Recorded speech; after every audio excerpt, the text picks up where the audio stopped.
Ladies and gentlemen, welcome back to the absolute state of the anime industry. We live in a world where Magic Academy shows are produced with the same frequency as Marvel movies used to be. And honestly, they usually have about the same level of soul. You know the drill. The protagonist has a hidden power, a harem of girls who don't understand personal space, and a system that ranks people based on how glowing their eyes get. But then, Wistoria, Wand, and Sword walks into the room, kicks down the door, and asks the brave, philosophical question, what if Harry Potter decided to stop casting spells and started casting hands? We are introduced to our protagonist, Will Surfert. Will is attending the Rivalry Magic Academy, a prestigious institution where, if you can't levitate a feather, you are socially equivalent to a piece of gum on the bottom of a shoe. Will has a massive problem. He has absolutely zero magical talent. None. His mana pool is drier than a Twitter discourse on morality. Naturally, because this is an anime society built on a rigid caste system, everyone treats him like absolute garbage. His teachers despise him, his classmates bully him. It's the classic underdog setup we've seen a million times, but there's a twist. Will isn't just a sad boy. He is a man on a mission. He wants to become a Magia Vander, which is basically a wizard saint or a Hashira, the top-tier government dog sitting in the tower. Why? Because he wants to reunite with his childhood friend, Elfaria. She is the current prodigy, the Ice Queen, the woman sitting at the peak of the world while Will is down here in the mud. It is the ultimate simp journey. The man is trying to dismantle the socio-political hierarchy of his world just to hold hands with a girl he hasn't seen in 5 years. I respect the hustle. The episode really kicks off when a teacher who looks like he smells of old library books and disappointment tells Will he's going to fail unless he gets some dungeon credits. So Will heads into the dungeon. Now usually when the magicless boy enters a dungeon in episode 1, he finds a secret grimoire or a demon sword. Will just brings a sword and a bag full of protein powder. We see him get cornered by a massive monster, and just when you think, here comes the hidden power awakening, Will just hits it. He hits it really, really hard. It turns out in a world where everyone put all their stat points into intelligence, Will put everything into strength and dexterity. He moves like a cracked-out Sekiro speedrunner. The animation here, can we talk about the animation? It goes from standard seasonal anime to budget-breaking Sakuga in 3 seconds flat. The camera work spins, the impact frames flash, and Will turns a high-level beast into sushi. But the tragedy is, nobody cares. He turns in the loot, and because he didn't use magic, he gets pennies for it.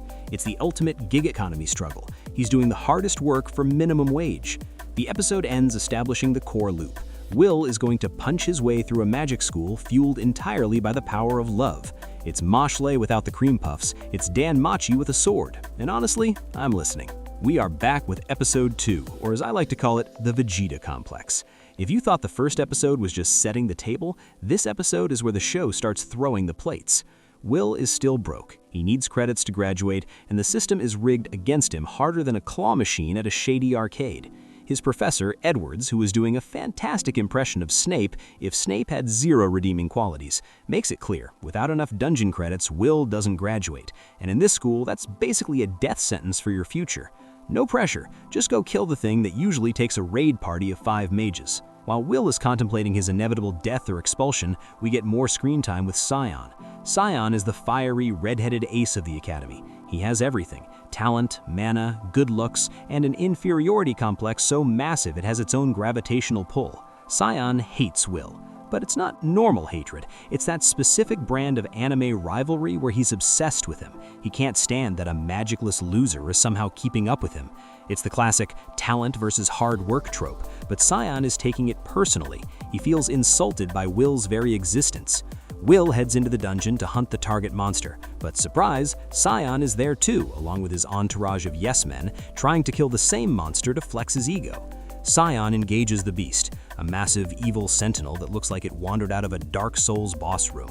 Scion starts blasting, fireballs, explosions, screaming the names of his attacks, the full package. But the smoke clears and the monster is standing there looking mildly annoyed, like Scion just threw a wet napkin at it. Scion freezes, he's cooked. The monster winds up a punch that is about to turn this prodigy into a past tense verb.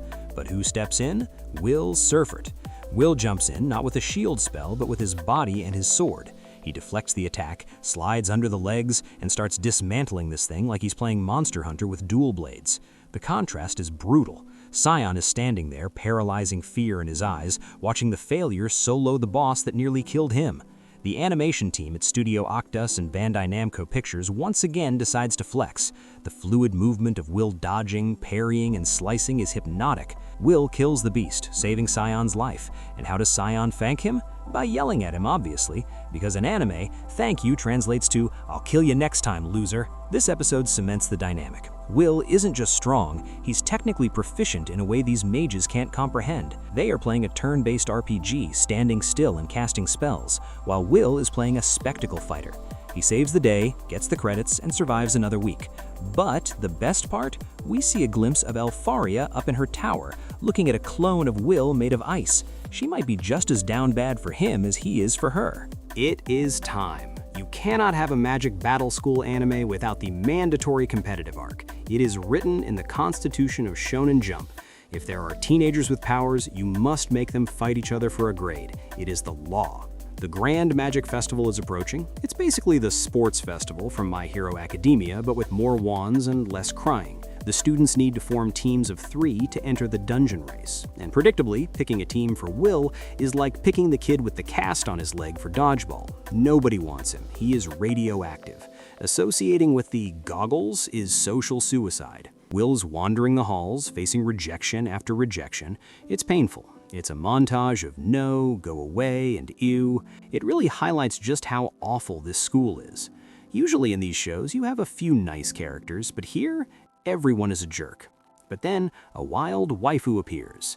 Enter Colette. Colette is the soft-spoken, kind-hearted girl who obviously has a massive crush on Will that he is too dense to notice because his brain is 90% sword tactics and 10% Elfaria. Colette agrees to join his team. She's the MVP. She's the support main who carries the emotional baggage of the team. But they need a third. And who do they get? They don't get a third. They are stuck. But right, they eventually manage to scrape together a team entry, but the focus shifts to the competition. The goal is to race through the dungeon and collect crowns. It sounds simple, but this is Wistoria, so naturally other students are allowed to sabotage you. We are introduced to Julius. If Scion is the angry rival, Julius is the snake. He's an ice mage who uses clones and looks down on everyone with a smugness that makes you want to reach through the screen. Julius sees Will's team and decides, "I'm going to ruin this man's whole career." The race starts and Will takes off. The strategy? Will runs fast and hits things. It's a solid strategy. We see Will navigating the terrain, using his knowledge of the dungeon to take shortcuts. This is important. The show is establishing that Will isn't just strong, he's a nerd. He studies. He knows the spawn rates, the map layout, the aggro ranges. He is a speedrunner playing on a glitched save file. Colette is doing her best, providing magic support, but they are getting targeted. Julius's team starts stealing points, setting traps, and just being general nuisances. The episode is a setup, building the frustration. We see Will trying to play fair, trying to be the good student, while the elites cheat and laugh. The tension builds. You can feel the snap coming. Will is patient, but everyone has a limit. And as Julius freezes their path and smirks, we know that next week, someone is getting humbled. If the last episode was the setup, this episode is the tilt. We are deep in the Grand Magic Festival, and Julius is currently teaching a masterclass in how to be the most punchable anime character of the year. Julius isn't just winning, he's bullying. He's not content with just beating Will, he wants to humiliate him. He's stealing their crowns, freezing their path, and mocking Will's inability to use magic. He calls him a defect, he insults his dream. He basically does everything except kick a puppy to establish that he is the bad guy. It's classic heel work designed to make the audience hate him so much that the eventual comeback feels like a religious experience. The brilliance of this episode is how it portrays the magic system. We see Julius using high-level ice magic. It's elegant, it's powerful, and it's completely unfair. Will is struggling. He's dodging icicles, he's parrying blasts, but he can't close the distance. It feels like a bad matchup in a fighting game where the zoner just keeps spamming projectiles and you can't get in. You know the feeling. You're trying to play the game, and the other guy's just sitting in the corner pressing B. Will's team is demoralized. Colette is trying, but she's outmatched. They are losing points rapidly. The crowd is laughing, the teachers are shaking their heads. It's the lowest point for our boy. The narrative is begging you to feel the anger. You want Will to snap. You need Will to snap. The pacing slows down to really let the humiliation sink in. We see the hopelessness in Colette's eyes. We see the smug satisfaction on Julius's face. And then the shift happens. Will stops trying to play their game. He realizes that following the rules of mages, standing back, trading blows, is a losing battle. He remembers his training. He remembers the dungeon. He knows that Julius isn't fighting a duel. He's just an obstacle. And how does Will deal with obstacles? He smashes them. Will starts using the environment. He stops looking at the magic as spells and starts seeing them as physical objects to be broken. The pacing accelerates. The soundtrack swells. That typical main character is about to do something reckless music kicks in. Julius, in his infinite arrogance, casts a massive spell intended to finish Will off. He thinks he's won. He's monologuing. Never monologue against the quiet kid with the sword, Julius. Will charges. He doesn't dodge. He doesn't run away. He charges through the magic. The episode ends on the cliffhanger of the century. Will, eyes glowing with determination, closing the gap, sword drawn, ready to introduce Julius's face to the concept of kinetic energy. The hype is real, the chat is spamming W, and we are seated for the beatdown. Oh my God, absolute cinema. If you only watch one episode of this show, make it this one. This is the payoff we have been waiting for.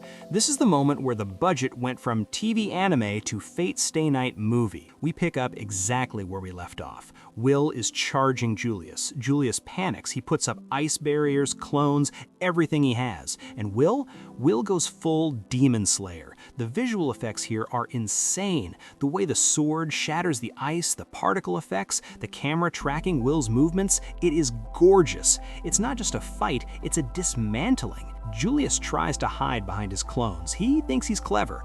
Which one is the real me, he probably thinks. Will doesn't care. Will calculates the trajectory, smells the fear, or maybe just guesses, it doesn't matter. He finds the real Julius and obliterates his defense. There is a specific moment where Will closes the distance and the look on Julius's face shifts from arrogance to pure, unadulterated terror. It is delicious. It feeds the soul. Will delivers a strike that doesn't just break the barrier, it breaks Julius's worldview. He knocks the wand out of his hand, he pins him, he proves in front of the entire school that all that mana, all that lineage, all that arrogance means nothing if you can't take a punch. But it's not just a beatdown, it's a statement. Will screams his lungs out. He declares that he will not give up, that he will reach the tower. It's the classic shonen protagonist speech, but because we just watched him endure 4 episodes of pure bullying, it hits different. It feels earned. It's not the empty platitude of a chosen one, it's the roar of a survivor. The aftermath is just as good. The silence in the arena, the shock on the teachers' faces. Even Scion is watching, looking conflicted, probably thinking, I wanted to be the one to beat him up. Will's team wins the bout. Colette is crying tears of joy. Will is exhausted but standing tall. This episode encapsulates why we love this trashy genre. We love the underdog. We love seeing the system get dismantled by a guy who refuses to quit. It's simple, it's cliche, but when it's executed with this level of visual fidelity and emotional weight, it works. Will Surford has officially arrived, and Wistoria is finally paying attention. The magicless boy is now the most dangerous thing in the room. Welcome back to Wistoria, the show that proves you don't need mana if you have enough repressed trauma and protein shakes. We are coming off the high of Will absolutely dismantling Julius, a moment so satisfying it should be archived in the Library of Congress. But because this is a magical society run by haters, nothing changes. Will is still the underdog. The teachers still look at him like he walked in with mud on his shoes, and the student body is still in denial. But episode 6 shifts the focus to our favorite angry redhead, Scion. We need to talk about Scion. This man is fighting demons and none of them are in the dungeon. He is fighting the demon of toxic masculinity. He cannot comprehend that Will, the failure, is stronger than him. It breaks his brain.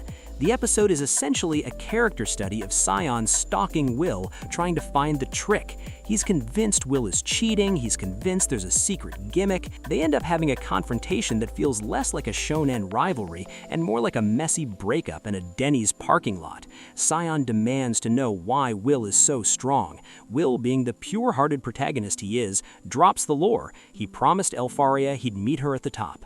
That's it. That's the entire motivation. It's the power of simping, pure and simple. Scion can't handle this. He's been training his whole life for prestige, for power, for the family name, and Will is just doing it because he wants to hold hands with a girl he hasn't seen in 5 years. The disrespect. The animation during their sparring session, read Scion trying to murder Will, is crisp, highlighting the difference in their styles. Scion is explosive and wasted movement.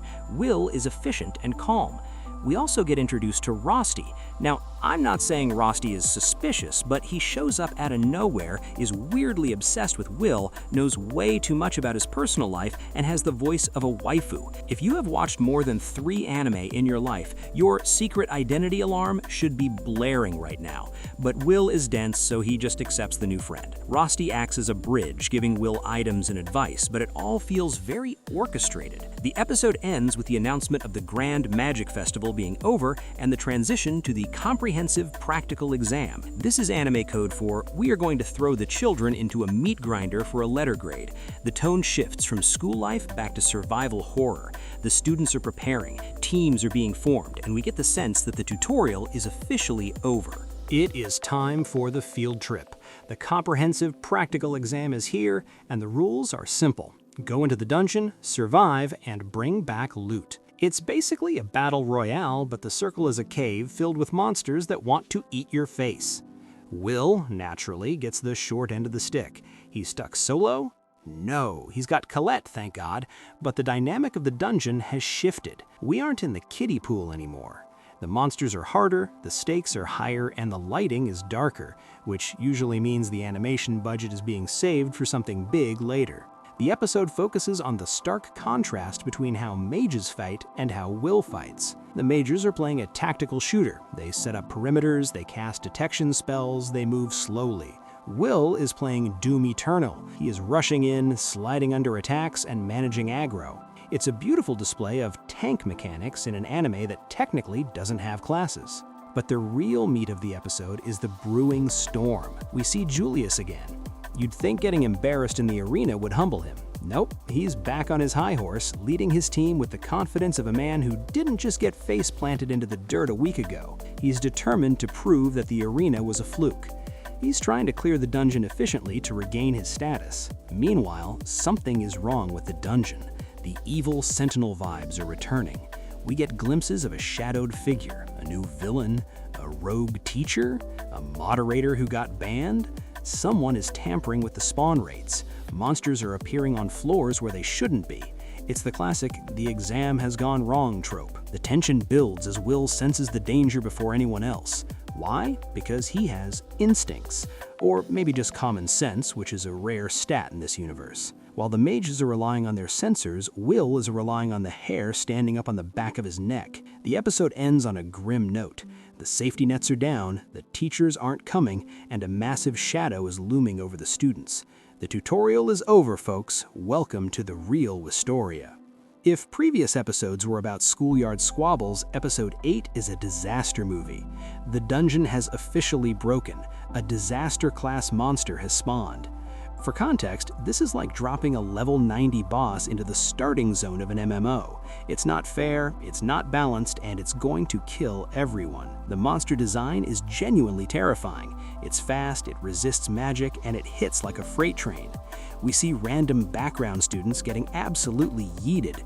This is the reality check episode.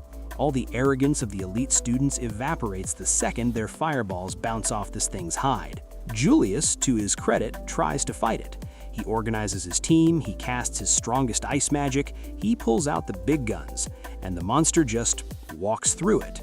It's a brutal deconstruction of the mage superiority complex. They have spent their whole lives believing they are gods because they can shoot sparkles, but against a raw physical threat that ignores magic, they are just squishy nerds in robes. Will arrives on the scene, and it's pure chaos. He sees Julius about to become a stain on the wall. Now, a petty man would let it happen. A petty man would pull up a chair and eat popcorn. Will is not a petty man. He jumps in. But even Will struggles. This isn't a duel against a student. This is a fight for survival. The sword bounces off, the speed is matched. Will realizes he can't solo this. This is the turning point of the series. Up until now, it's been Will versus the world.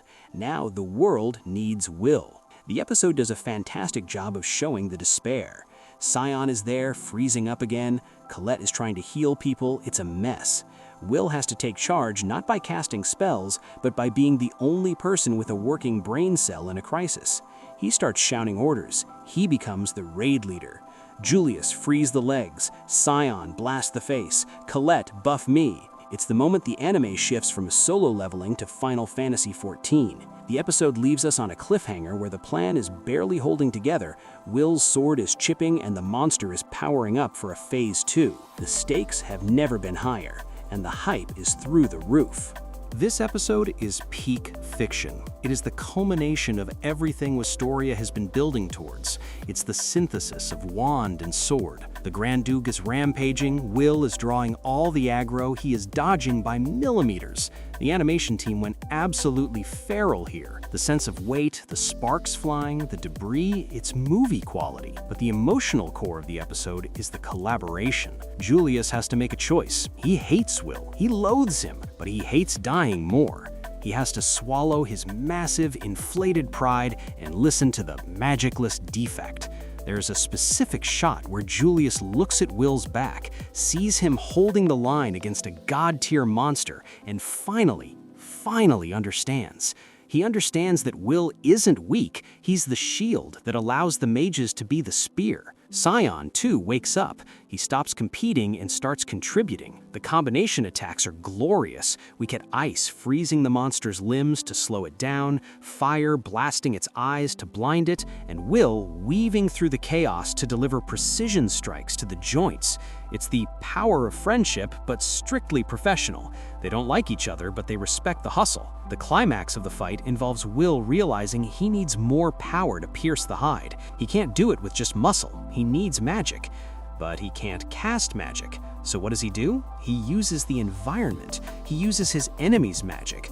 For the first time, Will synchronizes with his teammates' magic in a single decisive moment, instead of fighting alone. It's a mechanic we haven't seen before. He's not just a warrior, he's a spell blade, but the spell comes from his teammates.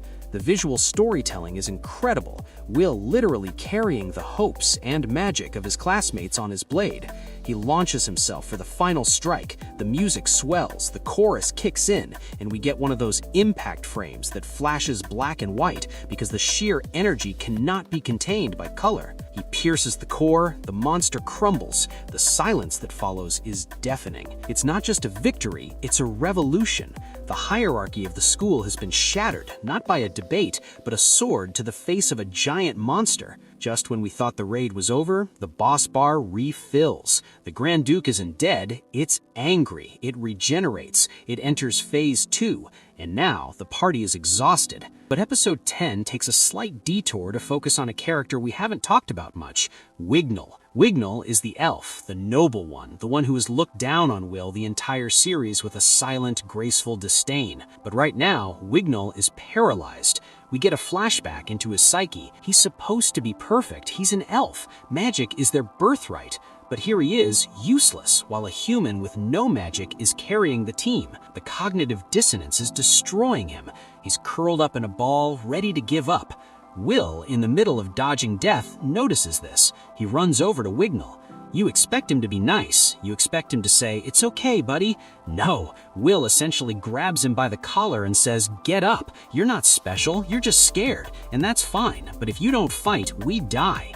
It is the slap in the face Wignall needed. He realized his arrogance was a shield for his insecurity. He stands up, he joins the fray. He casts his wind magic not to show off, but to support Will. The synergy improves. We now have a full party. Will, tank, Colette, healer, Scion, DPS, Julius, crowd control, and Wignall, support. It's a perfect MMO composition. The episode is about breaking down the barriers between the elite and the defect. In the face of death, classism doesn't exist. There is only alive and dead. The students are finally united under one banner, and that banner is Will Serfort's back. But despite their best efforts, the monster is still regenerating. It's a war of attrition, and they are losing. The despair begins to creep back in as they realize they are running out of mana potions. The hopelessness returns, heavier than before. We are nearing the end, and the situation is critical. The Grand Duke has evolved. It's faster, stronger, and seemingly invincible. The students are running on fumes. Wignall, who just had his character arc, is firing off spells until his fingers bleed. Julius is tapped out. Scion is panting. This episode is about the breaking point. The monster unleashes an attack that scatters the formation. Will is knocked back. For a moment, it looks like it's over. The game over screen is flashing. The fear returns. Why are they fighting? Why didn't they run? But Will stands up. Of course he stands up. He's the protagonist. But it's not just him. He rallies them one last time. He reminds them of the tower. He reminds them of their dreams. It's cheesy, yes, it's the classic "we can do it" speech, but in the context of this absolute meat grinder of a battle, it works. Wignall pushes past his limits and unleashes his strongest wind magic, freezing the monster's movement just long enough for a counterattack. It freezes the monster momentarily, but it's not enough. The ice cracks, the monster roars. It feels hopeless. The magic isn't working. The sword isn't working. They are missing something. Will realizes the missing piece. It's not about wand or sword. It's about the perfect fusion. He looks at Scion. Will uses a magic conduit in the final battle to channel Scion's flames through his blade. He formulates a plan that is suicidal, reckless, and the only option left. He tells Scion to blast him, not the monster, him. He wants to absorb the magic into his blade. The episode ends with Will raising his sword ready to catch a fireball, betting his life on the theory that he can channel the very thing he lacks. It is the ultimate gamble, and we are left screaming at our screens for a week. Ladies and gentlemen, we have arrived. The finale. The title of the episode is the title of the show, so you know the budget is about to vanish into thin air in the best way possible. Will is standing there. Scion unleashes his flames. Will uses a magic conduit in the final battle to channel Scion's flames through his blade. Physics? We don't need physics where we're going. The sword ignites. It's a blade of pure thermal shock, fire and ice combined by the sheer will of a boy who refuses to lose. The music swells. The full orchestral track kicks in. Will charges. The animation is blinding. He isn't just running, he is flying. He clashes with the Grand Duke. The monster tries to crush him, but the combined magic is too strong. He delivers the final slash. "Wistoria!" he screams, probably, or at least the vibe screams it. The screen goes white. The monster falls. The raid boss is defeated. The silence that follows is deafening. The students are alive. They did it. The teachers finally arrive, fashionably late as always, and are stunned to silence. They see the corpse of a disaster-class monster and a group of first years standing over it. The hierarchy is shattered. Will Serfort, the dunce, just carried the entire server. We get the cooldown. Julius gives Will a nod of respect, the highest honor a Tsune can bestow. Scion, fuming but clearly impressed. Wignall is humbled. In the aftermath, we're introduced to forces beyond the Academy, a secret faction that has taken an interest in Will. It's the sequel bait. The world is bigger than the Academy. The finale hints that the world above the tower isn't what it seems. There are conspiracies. And finally, the shot we needed. Elifaria in her tower, smiling. She saw it all. She knows he's coming. The distance has closed. Wistoria, Wand and Sword ends its first season not as a generic magic school anime, but as a top-tier action spectacle. Will Serfort didn't just beat the dungeon, he beat the allegations. He is the wand and the sword, and I cannot wait for Season 2. If you enjoyed this recap, please give the video a like and consider subscribing to the channel if you are new here. Thank you.